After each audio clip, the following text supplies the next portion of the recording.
l'appelais comment, toi, Michel? Moi? Oui. Je l'appelais Mademoiselle Romy Schneider. Schneider, tu disais? Mais plus couramment, je l'appelais Romy Goulash. Romy Goulash. Oui. Parce que notre époque à Berlin, justement, elle aimait beaucoup la goulash. Tu l'appelais aussi un peu? Je l'appelais l'autre chienne. L'autre chienne. En hommage à Fritz Lang, qui disait toujours qu'il n'était pas un Autrichien, mais un autre chien. Et c'est drôle parce que ça à Romy, elle était folle de joie. Alors je l'appelais l'autre chienne. Ce qui est drôle, c'est qu'elle était pourtant très susceptible, très orgueilleuse, mais quand elle était en confiance, on pouvait dire ce qu'on voulait. On disait alors lâche-le, qu'est-ce que tu fous? Mais voilà, elle était folle de joie. C'est-à-dire qu'elle sentait très bien, elle sentait bien le fond des sentiments des autres. Parce qu'elle était souvent très très encombrée par le comportement de beaucoup de personnes devant ce qu'elle représentait, la grande star, et elle en souffrait. Elle en avait quelquefois très très mal. Pourquoi je suis là?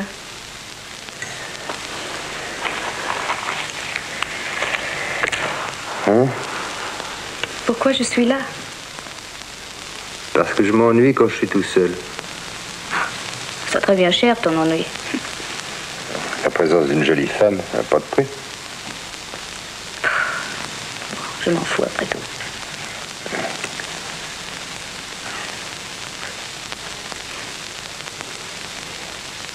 J'en ai encore jamais vu un homme comme toi. Si tu n'as jamais fait attention. T'étais comme ça avec ta femme? Toujours dû être comme ça. T'es resté marié longtemps? Pas longtemps. Tu la revois?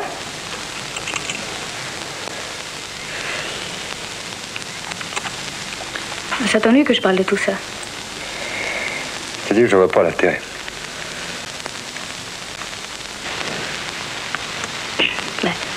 Si tu veux même pas parler, je me demande pourquoi je reste ici. Tu n'as rien demandé puisque je te paye. C'est ton métier, non?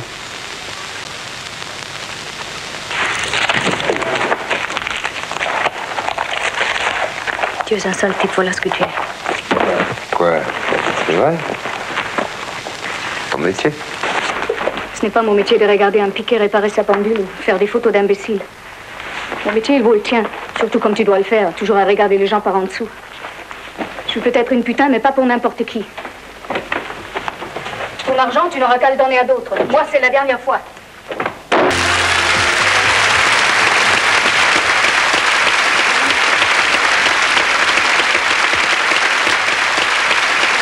César aime Rosalie, qui aime David, qui aime César, qui aime Rosalie. Voilà. Qui est Rosalie? Est-ce que vous pouvez me dire qui est Rosalie? Non, je ne peux pas vous dire. Pas maintenant. Je vous dirai ça quand le film est terminé. De toute façon, je l'ai envie. C'est une femme que j'ai envie. J'ai envie. C'est tout. C'est tout ce que j'ai envie de dire. Très bien comment elle est partagée entre une fascination pour un homme possessif qui l'éblouit sans arrêt, extraverti, qui est Yves Montand, et un personnage beaucoup plus secret, qui l'aime sans jamais vouloir la posséder, qui est Samy Frey.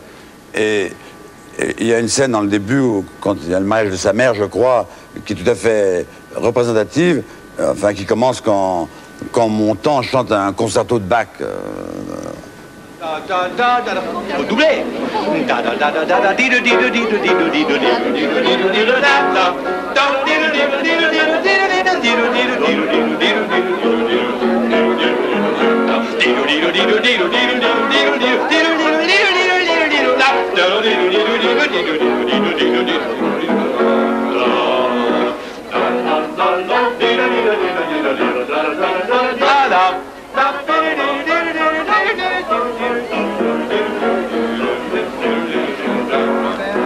Il en connaît beaucoup comme ça. Non seulement celui-là, il a appris par cœur. Pourquoi faire? Pour moi?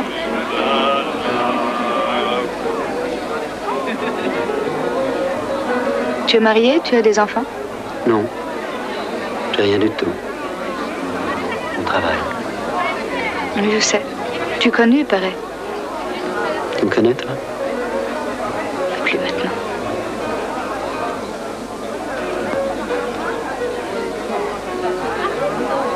Ce qui est beau, c'est elle. Ma fille, oui, c'est beau. On a beaucoup vécu toutes les deux, tu sais.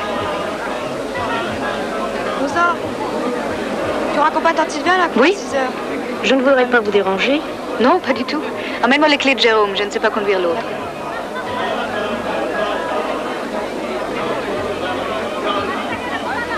Ne me regarde pas comme ça. Rosa! Oui, j'arrive.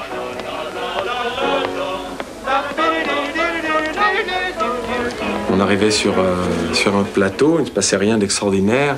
Elle venait, elle vous mettait les bras autour du cou, elle s'accrochait à vous comme un enfant qui se noie, ou comme un adulte qui se noie. Et ça, c'était bouleversant.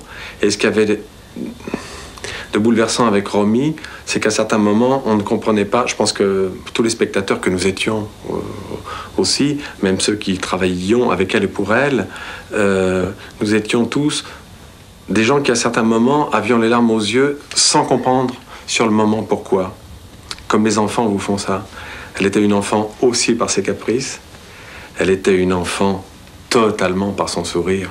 Romy Schneider était quelqu'un de chair et de sang, comme tout un chacun, qui avait parfaitement connaissance des difficultés, des problèmes que pouvaient traverser d'autres femmes de sa génération, qui n'étaient pas forcément des actrices, et notamment avec la jeunesse qui s'en va, la beauté qui s'en va, la cruauté de la vie.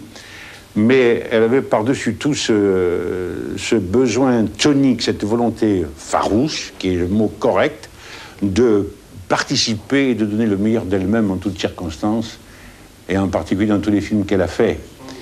Et moi, je suis très heureux et très fier d'avoir tourné avec elle et de l'avoir connue.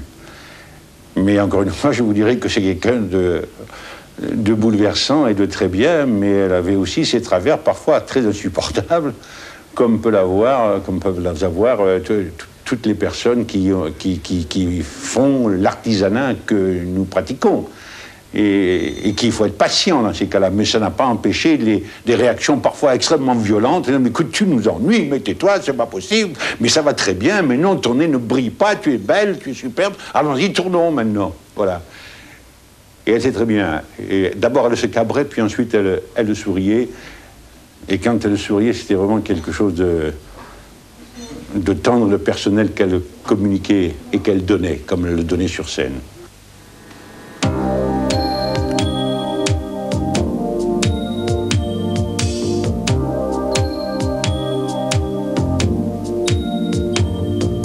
La neige tombe sur cette nuit blanche, petit frisson de plaisir et ma main sur tes hanches.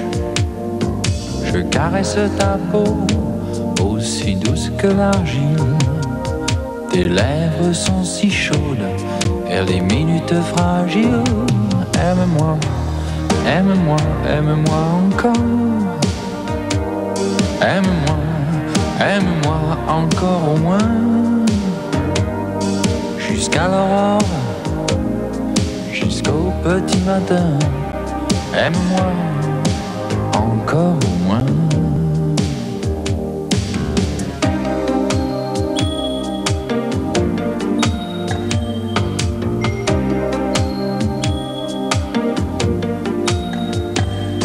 Et Henry Miller sur la table de nuit, et ma guitare dans son étui. Je partirai demain, les cheveux en bataille, les yeux mi-clos. Tu parles d'un train qui déraille, mais aime-moi, aime-moi, aime-moi encore. Aime-moi, aime-moi encore au moins. Jusqu'à l'aurore, jusqu'au petit matin. Aime-moi encore au moins. Toi, tu as tout ce que je n'ai pas. Et puis tu sais aussi ce que je ne sais pas. Alors, partage-moi tout contre toi. Oh, échange-moi pour toi. Mais aime-moi, aime-moi, aime-moi encore. Aime-moi, aime-moi encore au moins. Jusqu'à l'aurore, jusqu'au petit matin.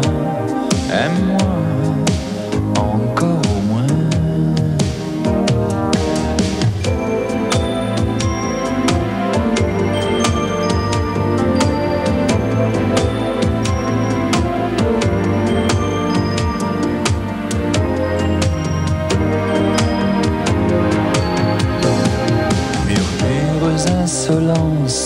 bras,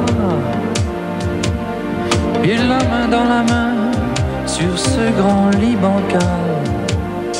Je vendrai tous mes privilèges pour un dernier baiser dans la lumière pâle. Mais aime-moi, aime-moi, aime-moi encore. Aime-moi, aime-moi encore au moins. Jusqu'à l'aurore, jusqu'au petit matin. Aime-moi encore au moins. Jusqu'à l'aurore, jusqu'au petit matin. Aime-moi encore au moins. Oh, jusqu'à l'aurore, jusqu'au petit matin. Aime-moi encore au moins. C'est une histoire d'amour un peu désespérée, comme toutes les belles histoires d'amour, qui se passe en mai 40 dans un train. C'est un film très délicat, très fin, très subtil. Et vous êtes mariés? Mais pas ensemble. Bien sûr, dans les histoires d'amour, on n'est pas mariés ensemble. Si, ça arrive quelquefois. Rarement. Non, rarement, c'est vrai. Je joue une Allemande, juive allemande. Cette femme qui est, tout au commencement, pendant un assez long moment, très envahie d'angoisse, que cet homme enlève de plus en plus. J'aime tout ce qui est grave dans cette histoire. Ce qui est grave, c'est beau, oui, c'est une histoire d'amour désespérée, probablement parce que c'est les plus belles.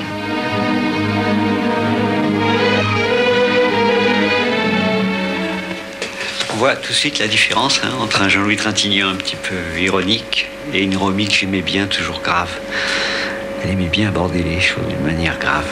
Sa façon de dire qu'elle aime les amants désespérés, c'est émouvant, mais en même temps elle riait beaucoup. Elle pouvait rire, elle pouvait être grave, elle pouvait être émue. Elle était tout, elle était formidable. Et c'est drôle parce qu'elle prononce un mot là, et qui me rappelle une scène du film, parce qu'avec elle on avait ce qu'on appelle des problèmes, c'est-à-dire qu'une simple discussion sur un petit mot dégénérait en une dispute extraordinaire avec sanglots, fâcheries, claquements de porte, et puis le soir on se réconciliait. Alors elle écrivait toujours des petits mots qu'elle vous glissait sous la porte en disant qu'elle avait eu tort, et le lendemain elle recommençait exactement pareil. Mais c'était plutôt amusant et touchant. Et justement, là, il y avait eu une dispute parce qu'elle devait prononcer dans une scène « Je suis juive ». Et elle a dit la première fois « Je suis juif ». Évidemment, la script, l'assistant, tout le monde, moi y compris, parce que nous sommes des imbéciles, on lui dit « Attention, t'as dit je suis juif ». Elle a dit « Ah oui, c'est une erreur ». Puis alors, elle voulait parler français très très bien, alors qu'elle avait toujours un accent formidable. Elle a recommencé, pareil, « Je suis juif ». Et je me suis tout d'un coup aperçu que c'était bien dit comme ça. C'était ça qui avait du charme, c'était ça qui était émouvant. Je suis allemande, mais juive. Et alors? Mais tu sais, chez nous, il y a des gens qui nous aiment pas tellement. Ils veulent nous supprimer. Comment ça, vous supprimer? Oui. De froid, de faim, de peur. Dans des camps. Mais pourquoi dans des camps? Qu'est-ce que vous avez fait? Rien. Et les gens chez vous, ils ne disent rien? On les empêche. Ils ont peur, eux aussi.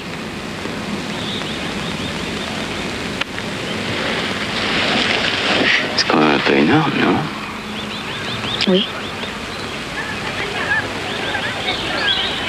Tu es sûr de ça?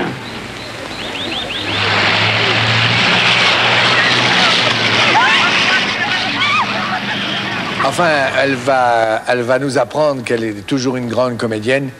Elle rencontre un fou qui a beaucoup de talent, un Polonais, terrible, c'est Zulawski. Andrzej le Terrible, Andrzej Zulawski, qui va nous parler aussi de sa rencontre avec Romy. C'était quelqu'un de très gai, on ne le dit pas assez. Quelqu'un de très simple. Elle n'avait pas de grande lecture, elle n'écoutait pas tellement la musique classique. Elle était vraiment dans la vie. Elle était adorable pour le quotidien.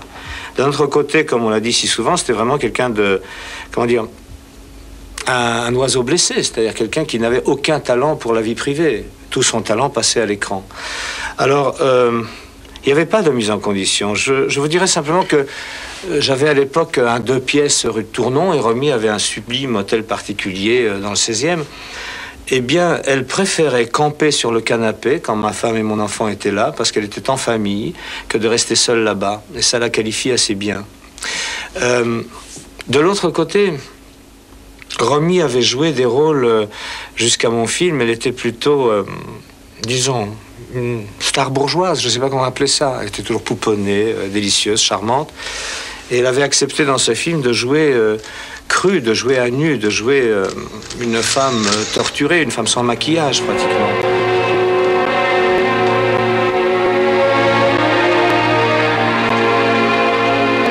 Ne faites pas de photos, s'il vous plaît.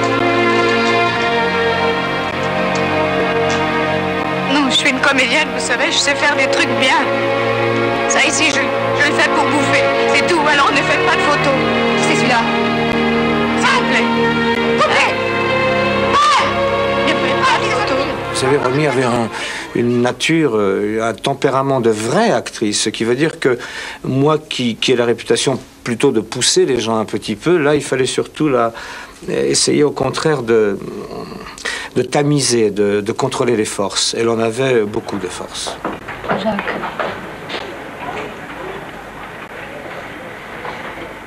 Je ne sais pas ce qui nous arrive.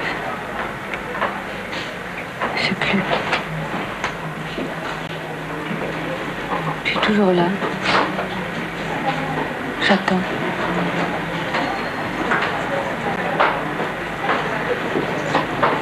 J'ai tellement envie de toi, j'ai tellement besoin de toi. Il n'y a personne au monde que j'aime plus que toi, personne. Alors, tu sais, il faut pas me laisser seule. Il faut pas.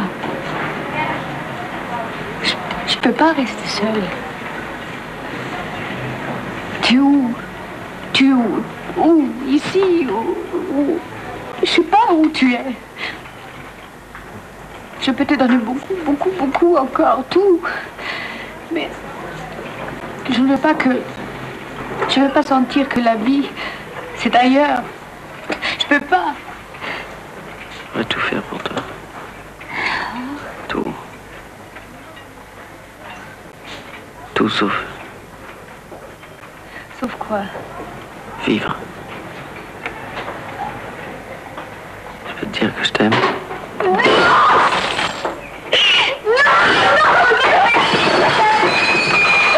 Rien, tu comprends? Ça veut rien dire. Tu as tout compris.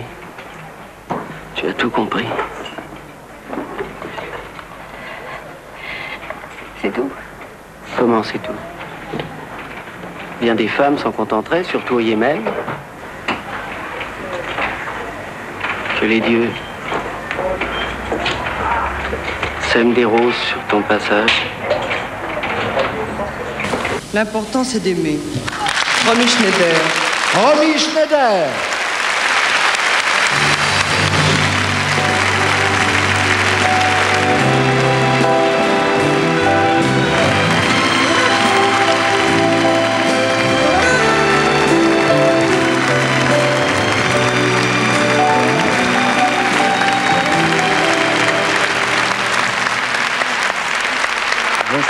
C'est très lourd. Je vous remercie beaucoup. Je suis très heureuse et très fière. Et j'ai envie de vous dire que je pense spécialement à un homme ce soir qui m'a appris mon métier, qui était mon maître et mon très grand ami. Il sera content pour moi. C'est Luchino Visconti.